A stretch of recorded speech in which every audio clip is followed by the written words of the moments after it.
चुनाव आयोग नियुक्त करने में मोदी कर रहे हैं मनमानी। किस तरीके से सीजीआई संजीव खन्ना को भर्ती प्रक्रिया से निकाल दिया गया है। नाराज कांग्रेस सुप्रीम कोर्ट पहुंच गई है। पूरी कहानी बताएंगे आखिर क्या कुछ चल रहा है। देखिए, प्रधानमंत्री मोदी का जो पिछले 10 साल था, ये कहें कि 2014 और 2019 का कार्यकाल, उस कार्यकाल में संसद के अंदर लीडर ऑफ ऑपोजिशन नहीं था। प्रधानमंत्री मोदी की मनमानी चलती रही। लेकिन किस तरीके से 2023 में सुप्रीम कोर्ट ने बड़ा फैसला किया, बड़ा आदेश लेकर के आया। अब वो आदेश ये कि आप जब चुनाव आयोग की भर्ती करेंगे तो सिर्फ अकेले प्रधानमंत्री मोदी नहीं करेंगे, उसमें जो है लीडर ऑफ ऑपोजिशन होगा। लेकिन उस वक्त जो है कांग्रेस को या राहुल गांधी को या किसी भी पार्टी को इतना बहुमत नहीं था कि वो लीडर ऑफ ऑपोजिशन बन पाए। यही कारण था कि राहुल गांधी 2019 के लोकसभा, 2014 के लोकसभा चुनाव में लीडर ऑफ ऑपोजिशन नहीं थे। ये कह ले कि सदन जो है बिना लीडर ऑफ ऑपोजिशन के पूरे 10 साल चला। लेकिन सुप्रीम कोर्ट ने एक आदेश दिया था। वो आदेश ये था कि कोई भी दूसरी विपक्षी पार्टी जिसके पास ज्यादा सांसद होगा, उसका एक अध्यक्ष जरूर इस मीटिंग में होगा, चयन कमेटी में, जो चुनेगा चुनाव आयोग को। देखिए, राजीव कुमार को जब प्रधानमंत्री मोदी ने चुना था तो अकेले चुना था, खुद चले गए थे और साथ में कानून मंत्री को लेकर के चले गए थे और चुन करके लेकर के चले आए। ना तो राहुल गांधी को भनक लगा कि कौन बनने वाला चुनाव आयोग। और उसी राजीव कुमार चुनाव आयोग के समय में लोकसभा का चुनाव हुआ। इसी राजीव कुमार के समय में जो है तमाम चुनावें हुआ, उसमें सुप्रीम कोर्ट के सीजीआई भी उस वक्त में नहीं थे। लेकिन 2023 में सुप्रीम कोर्ट के एक बड़ा फैसला आता है और यह फैसला जो है देश हित में, जनहित में आता है। और यह फैसला सुप्रीम कोर्ट ये करती है। आ रहे हैं मामला अभी क्या कुछ आज बैठक में प्रधानमंत्री मोदी कर रहे हैं, उस पे आ रहे हैं। जरा सुन लीजिए पुरानी कहानी। 2023 में सुप्रीम कोर्ट साफ कहता है कि प्रधानमंत्री मोदी जिस तरह राजीव कुमार को ले आए थे और तमाम आरोप उन पे अब लग रहे हैं, ईवीएम और तमाम लोकसभा चुनाव, हर चुनाव के आरोप लग रहे हैं उस पर, तो राजीव कुमार को जिस तरीके से भर्ती कर लिए थे, अब वो भर्ती नहीं हो पाएगा। अब जो है विपक्ष के नेता राहुल गांधी एलओपी के रूप में मौजूद रहेंगे और सीजीआई खुद भी रहेंगे। लेकिन किस तरीके से 2023 के सुप्रीम कोर्ट के फैसले को प्रधानमंत्री मोदी और पूरी मोदी सरकार ने पलट दिया, क्या कर दिया। देखिए, 2023 में एक फैसला सुप्रीम कोर्ट ने दिया कि प्रधानमंत्री मोदी अकेले तय नहीं करेंगे कि चुनाव आयोग कौन रहेगा, उसमें सीजीआई रहेंगे समिति में, उसमें जो है लीडर ऑपोजिशन रहेंगे। अगर लीडर ऑपोजिशन नहीं है तो जो भी विपक्षी पार्टी है जिसके पास ज्यादा सांसद है उसके एक सदस्य रहेंगे। लेकिन इस बार तो लीडर ऑपोजिशन है, क्योंकि संख्या ज्यादा है, तो लीडर ऑपोजिशन राहुल गांधी के रूप में है। तो इस बार राहुल गांधी, प्रधानमंत्री मोदी और सीजीआई को भी होना था। लेकिन किस तरीके से 2023 के फैसले के तुरंत बाद प्रधानमंत्री मोदी ने संसद के अंदर एक बिल लेकर के चले आए। और बिल क्या था? बिल था कि ये जो चयन कमेटी होता है, जो चुनाव आयोग जो नियुक्त करता है, उसमें सीजीआई को बाहर निकाल के रख दिया। देखिए, सुप्रीम कोर्ट का फैसला क्या आया था कि सीजीआई होंगे, प्रधानमंत्री मोदी होंगे, लीडर ऑपोजिशन होंगे, ये तीनों तय करेंगे मिलकर के कि क्या होगा, और कानून मंत्री, 4 लोग मिलकर के। लेकिन क्या हुआ कि सीजीआई को ही इन लोगों ने, मोदी सरकार ने जो है कानून संसद से पास करा करके बाहर कर दिया। अब देखिए, इस मामले को लेकर कांग्रेस जो है वो सुप्रीम कोर्ट पहुंच गई और अभी मामला सुप्रीम कोर्ट में चल रहा है। फैसला नहीं हुआ है। 19 तारीख को अभी डेट है, लेकिन आज 17 तारीख है। कल जो है राजीव कुमार रिटायर करेंगे, तो आज आनन फानन में प्रधानमंत्री मोदी 17 तारीख को बैठक करते हैं और 18 को नए चुनाव आयोग की नियुक्ति कर देंगे। अब आते हैं नए चुनाव आयोग कौन बनने वाले हैं, उस पर भी आते हैं।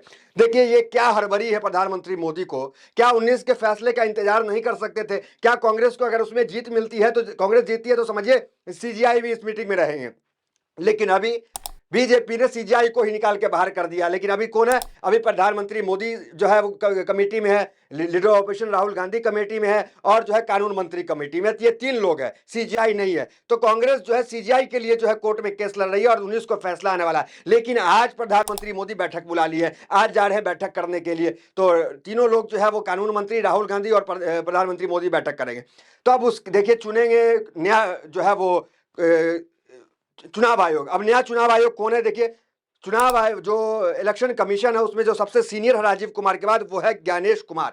अब देखिए, ज्ञानेश कुमार को लेकर के भी कई तरह की बातें निकल के सामने आ रही है। ज्ञानेश कुमार अमित शाह के साथ गृह मंत्रालय में जो है कई अहम कारोबार संभाल चुके हैं। ज्ञानेश कुमार, जिसके बारे में चर्चा चल रही है कि अब अगले जो है चुनाव आयोग वही होंगे, और लोग जो है ये लिख रहे हैं कि ये प्रधानमंत्री मोदी की पसंद है, अमित शाह की पसंद है। देखिए क्यों कह रहे हैं, उसके पीछे कारण है। देखिए, 370 का मामला हुआ, ज्ञानेश्वर को जो है, ज्ञानेश जो कुमार है, उनको अमित शाह ने अहम जिम्मेदारी सौंपी। उस टाइम अध्यक्ष और क्या क्या कुछ बनाया। उसके बाद राम मंदिर के मामले में जो है अमित शाह ने उनको अलग अहम जिम्मेदारी सौंपी, सचिव बनाया, क्या कुछ बनाया।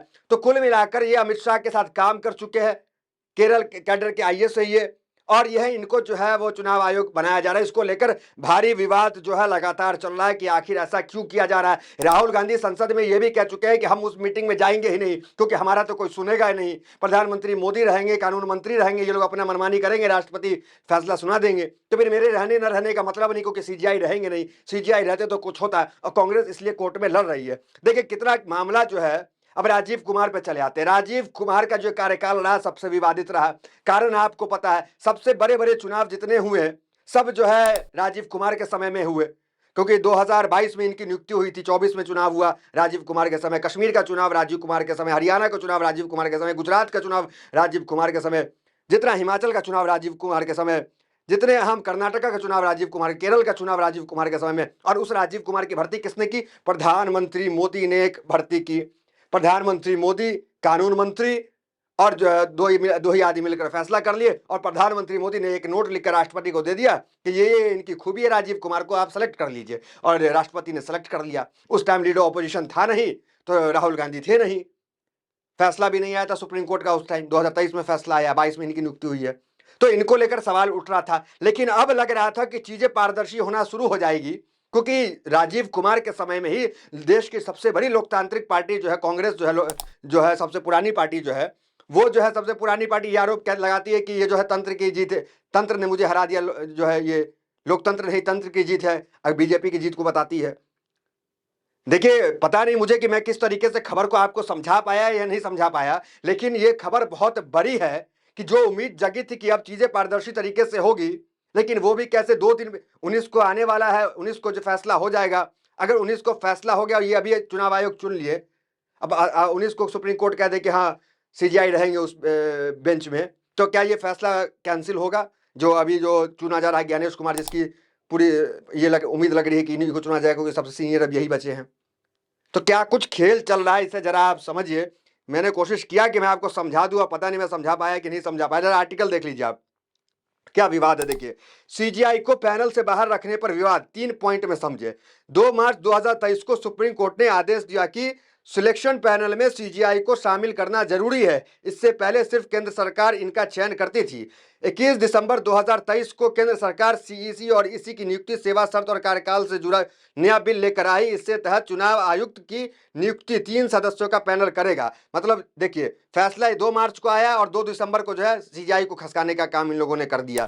इसमें प्रधानमंत्री, लोकसभा में विपक्ष का नेता और एक कैबिनेट मंत्री शामिल होंगे। सीजीआई को इस पैनल से बाहर रखा गया। देखिए, सीजीआई को पैनल से बाहर रखा गया। सीजीआई ने फैसले में एक बहुत महत्वपूर्ण बात कही थी। एक तो वो कही कि सीजीआई खुद रहेंगे, एक महत्वपूर्ण बात यह कही थी कि अगर संसद के अंदर विपक्ष का लीडर ऑपोजिशन नहीं भी हो, तो वो पार्टी जो विपक्ष में सबसे ज्यादा जिसके पास, ठीक है लीडर ऑपोजिशन नहीं है, लेकिन ज्यादा सांसद जिसके पास होंगे विपक्ष में, उनके जो नेता हैं या उनके जो अध्यक्ष हैं, उनको आपको रखना पड़ेगा। लेकिन अब इन्होंने क्या किया, कानून ही पास करा दिया। ऐसा कानून, अभी चलिए लीडर ऑपोजिशन राहुल गांधी हैं, अगर राहुल गांधी लीडर ऑपोजिशन नहीं होते, 2024 में कांग्रेस जो है 99 सीट नहीं ला पाती है, या फिर तमाम इंडिया गठबंधन इतनी सीटें नहीं ला पाती, तो समझिए कि फिर इस बार भी जो मोदी सरकार जो इस तरह से कानून में बदलाव कर दी, कानून ला करके सुप्रीम कोर्ट के फैसले को खत्म कर दी, तो फिर समझिए कि प्रधानमंत्री मोदी के हस्ताक्षर से ही, प्रधानमंत्री मोदी के चयन से ही सब सारा कुछ हो जाता है। लेकिन ये तो शुक्र मनाइए कि देश की जनता का कि लोकतंत्र को मजबूत करने के लिए विपक्ष को उसने मजबूत करने का काम किया, और यही कारण है कि आज इस मीटिंग में राहुल गांधी भी जाकर के शामिल हो रहे हैं। अभी राहुल गांधी हालांकि संसद में कहे थे कि हम शामिल नहीं होंगे, लेकिन अब सरकारी काम है, बाधा तो नहीं डाल सकते हैं, शामिल होना ही पड़ेगा उन्हें। देखिए आगे क्या है, मामला सुप्रीम कोर्ट में 19 फरवरी को सुनवाई होगी। नए कानून पर विपक्ष में आपत्ति दर्ज कराई थी। इस कानून पर विपक्षी दलों का कहना था कि सरकार सुप्रीम कोर्ट की संविधान पीठ के आदेश के खिलाफ बिल लाकर उसे कमजोर कर रही है। कांग्रेस कार्यकर्ता जिया ठाकुर ने सुप्रीम कोर्ट में याचिका दायर की थी। तो कुल मिलाकर कांग्रेस ने जो है वो याचिका दायर की थी कि सीजीआई को क्यों बाहर किया गया। 19 को फैसला आने वाला है, फिर आज 17 है, 18, 19 परसों फैसला आएगा। आप आज फैसला कर लेंगे किसको रखना है। 2 दिन आप वेट कर सकते थे, कहीं उस बैठक में सीजीआई को शामिल करने का सुप्रीम कोर्ट जो है आदेश दे देता। खैर खबर यही थी।